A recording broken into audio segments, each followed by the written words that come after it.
হে everyone, আসসালামু আলাইকুম। Welcome back to my channel Sania Kabir recipe.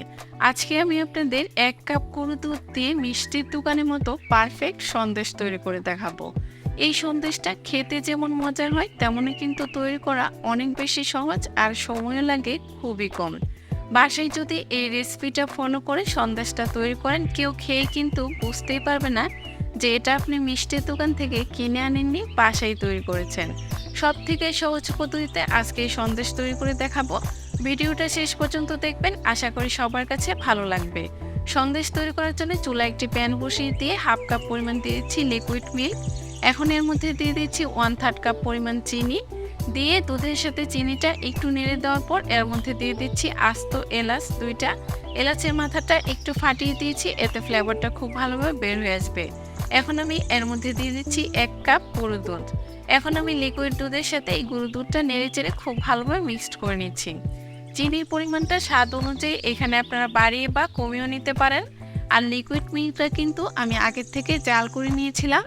এখন এভাবে অনবরত নেড়ে চেড়ে সন্দেশের মিশ্রণটাকে জাল করে আমি ঘন করে নিচ্ছি। নাড়া কিন্তু বন্ধ করা যাবে না, এতে নিচে লেগে যেতে পারে, তখন কিন্তু সন্দেশটা খেতে একদমই ভালো লাগবে না।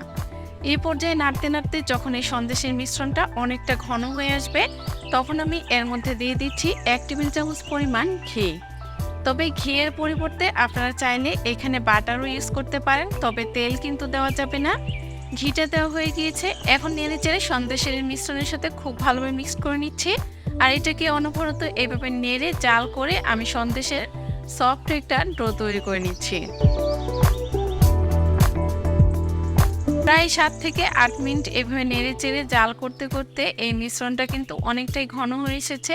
আর এই পর্যায়ে কিন্তু জালটা একদম কমিয়ে দিয়ে এই ডোটা তৈরি করে নিতে হবে।